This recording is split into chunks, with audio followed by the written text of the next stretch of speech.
guys, my name is Alicia Lea and welcome back to my YouTube channel. This is the end part 1. Make sure that if you haven't watched the beginning parts 1 and 2 or the middle that you go watch those first. I'll make sure to link them down in the description below.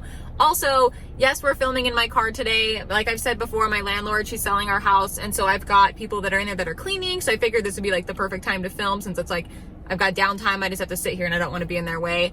Also, elephant in the room. This is a cage to keep my dogs in the back seat of my car. I don't like to worry about them jumping up here, even though they're tethered back there when we're driving. I don't like to have to worry about it. So that's to keep them safe, to keep me safe. I thought they were super common, but I get a lot of questions about it. So yes, it is a cage, but it's just to keep my dogs in the back of the car. And also, like I've said before, please make sure you're in a good headspace before you watch this video. This one's going to be super triggering. Like I said on my TikTok, this is a really hard video for me to film because it brings up a lot of old habits. I'm going to talk about alcoholism, gaslighting, like all sorts of different stuff. So I just want to make sure that everybody's safe and not like, I don't want to trigger anybody. So make sure, you gauge yourself and decide if this is a good time for you to watch this. And don't forget, if you or someone you know is a victim of abuse, please report it to your local authorities. It's better to be wrong and to have reported than to be right and not have reported it. So just keep that in mind and let's get started. So at this point in the childhood trauma saga, I am 16 years old. And when I turned 16, I got my driver's license. I had my other job that I because I'd had my first job and then I quit that. And then my second one when I became 16 and I started working. They gave me this old car that we had just hanging around that bio dad had got Step Monster when they first got together, so that way all of us kids could fit, she could drive us around and stuff, because when she came to live with us, she had this little tiny sedan thing, so when that blew up, he got her that, so that way we would all fit in one car. And I have a really hard time with this, because even justifying to myself that what they were doing to me wasn't abusive, even though it absolutely was, and it was absolutely gaslighting and typical textbook narcissism. They would they gave me this car, but then with that car came the huge responsibility of being a parentified child again, fed more into that. I had to pick all the kids up from school. I had to take them all to school. I had to move my work schedule around when they were going to be out of school because I had to pick them up. And if I didn't pick them up, it was a huge thing. And like I've said before, bio dad was self-employed. He very easily could go pick up his own kids, but it was oh, we're doing you this favor, and so now you need to continue to take care of your siblings. So there really wasn't a whole lot of freedom with it. I also had to pay for everything for it, which I think is a good responsibility. I mean, if I had a teenager, they would pay their own car insurance and they would need to pay for their own gas.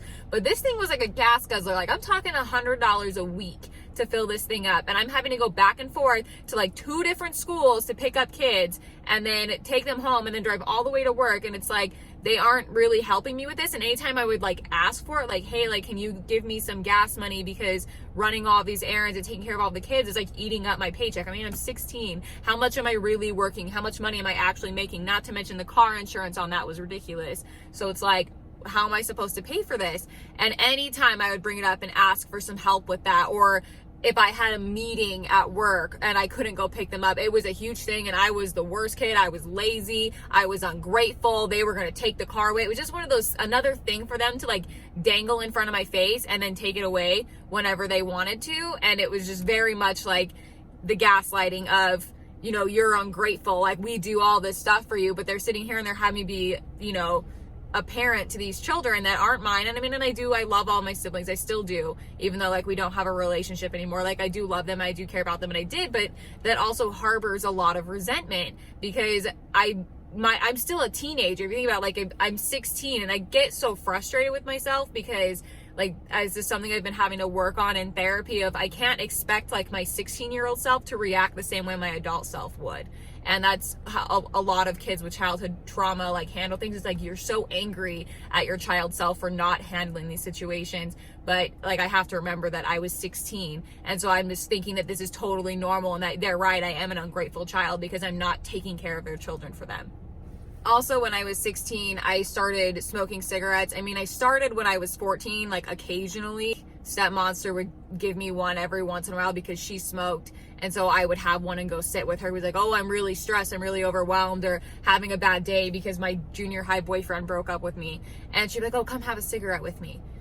And so I would go have them because who else is 14 and smokes? You know what I mean? So it's like, yeah, I'm going to do it. And so off and on, I would smoke cigarettes. And then when I turned 16, it became very religious. Like she would buy them for me. We would go sit and smoke. And then bio dad started smoking. And so that was time that I could go like sit in the garage. And it was like special, you know, one-on-one time. That was my one-on-one time, was to go sit in the garage and smoke cigarettes. And people tell me like, well, they didn't put the cigarettes to your lips. They didn't make you smoke them. It's like, yeah, but I was a teenager. You don't need to give your teenager cigarettes. And no kid should feel like they have to pick up a habit like smoking just to receive that affection and like one-on-one time with their parents, because that was the only time that we would ever have actual conversations where they would like ask me about my day, and we would sit there and talk about things that were going on in my life or going on in their lives, mostly what was going on in their lives. But hey, it was attention. And so it's just, that's really frustrating because that's something that I struggle with now. I mean, I quit, but I do smoke when I get tattoos or socially. If like we go out to like bars or go out to eat or something, like I'll have a cigarette if somebody else is smoking. And I hate it because I have asthma, so I really shouldn't be smoking, but this is something that they were just like, yeah, you can have one. And then that's kind of where this whole thing started, of me doing things with them that were definitely illegal, that I shouldn't have been doing, but it was just a want for their attention. Like I just wanted them to want me. I just wanted them to want to spend time with me. And so yeah, I'm gonna smoke cigarettes if that means I get to go sit in the garage with you for 15 minutes and have an actual conversation.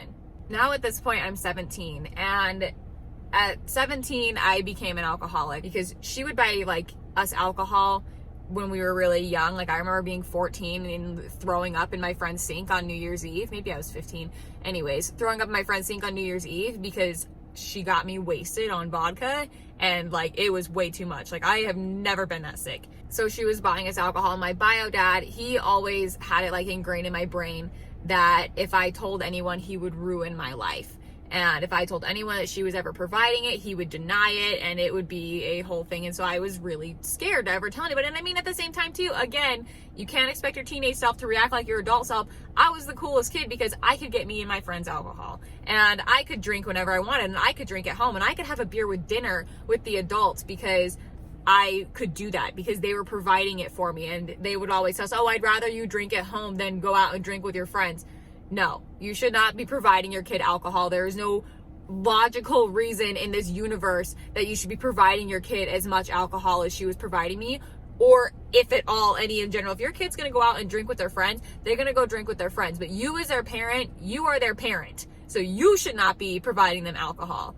And so she would provide it, and it started, like I said, like a beer with dinner, and then it started turning into like hard liquor on the weekends, or like on special occasions like New Year's and Christmas. Like we would have eggnog with alcohol in it, or New Year's we would get drunk and have all sorts of different stuff because she liked to drink.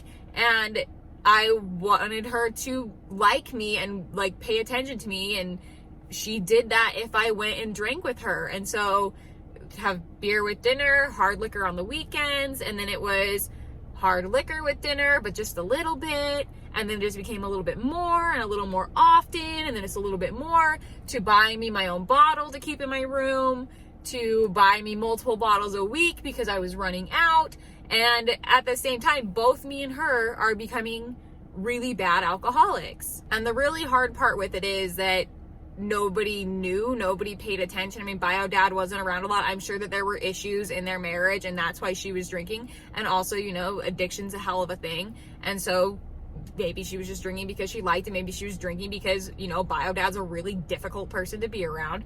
So this drinking went on for about a year, and it was just very, like, it just kept getting worse. Like I was taking it in my coffee cup, like typical like functioning alcoholic. And I was partying a lot out with my friends because I was the cool kid who could always get us alcohol. And so we would just drink and do all that, and nobody noticed that I was drinking a lot, and I was drinking all the time, and I was always drunk. I don't remember the majority of my senior year. I don't, because I was drunk all the time. I just kept doing it. I didn't realize that it was a problem. Looking back, I also know now that I had depression and anxiety, and I had suicidal ideation, and there were a lot of other things that I was masking with my alcoholism. And so one night I went into my sister's bedroom when I was really drunk and told her that I was gonna commit suicide, and she freaked out, and she called my bio mom, who gave her a list of all these places to take me, and in the morning she dropped me off at a psych ward out in Utah. And so I was in rehab for a week, and it was right before graduation. I almost didn't graduate because of it. When I called him when I was in rehab, he told me that I was weak because I was getting help, and that he had no idea, and that this was going to cost him a lot of money, and that I wasn't suicidal, and that I didn't have an alcohol problem, and that I just wanted attention. And that's really hard for me. I know that that's not true. I probably wouldn't have made it this far if I didn't go to rehab, if my twin sister didn't drop me off when she did, and my bio mom didn't find a place to take me. I probably wouldn't have made it, and it's because I needed help. So after rehab, when I got out, they have like this whole, I don't know how many of you like have been in the psych ward and you know how it works, but when you get out, they usually have like a packet where you have like your aftercare plan, and there's like a list of things that like need to be done. And so for me, one of the things that was on the list that my parents needed to do, since I was going home with them, was they needed to make sure that there was no alcohol accessible to me. Well, when I got home, as soon as I walked in, I checked the liquor cabinet and it was all still there. I opened the fridge, there was still beer in the fridge. I went downstairs to my room, they cleaned the bottles out of my room, but that was it. The rest of the house still had their alcohol in it. They didn't even make an effort, because that's how much they disregarded that I actually had a problem. But I was trying to stay sober. And 2 days later, I flew out to go visit my mom and my adopted dad and my other siblings. And when I got to their house, the difference is just, it's completely opposite. My parents, they like to drink, they like to party, they like to have friends over, like do all this stuff, which is fine. They had all of their alcohol locked up. And by locked up, I mean like locked up in a freezer with a key. Like I couldn't get into it. And it's not like they were doing it to be rude or anything like that. They were just trying to make me comfortable. We'd go out to dinner when they would usually drink, and they wouldn't get alcohol because I was sitting at the table with them, because they were trying to be supportive. All right, guys, that's going to be it for today's video. Thank you so much for watching. And again, like, I truly appreciate all of you. You're such wonderful, beautiful people. And I'm sorry to those of you who are able to relate to this content. Like, it's just a really sad situation, but just remember that your childhood is not your fault. You can't expect your child self to react the same way that your adult self would. So cut yourself some slack. It is not your fault. What they did to you has nothing to do with you. It's on them. You are beautiful, wonderful, valid people, and I really appreciate all of you. So make sure that you like and you subscribe to this video, so that way you don't miss the end part 2. I'm gonna hopefully post it on time. Everything that's been going on is really hard, and these videos bring up a lot, so it takes me a while, but I really appreciate all of your patience, and I'll see you next time. Bye.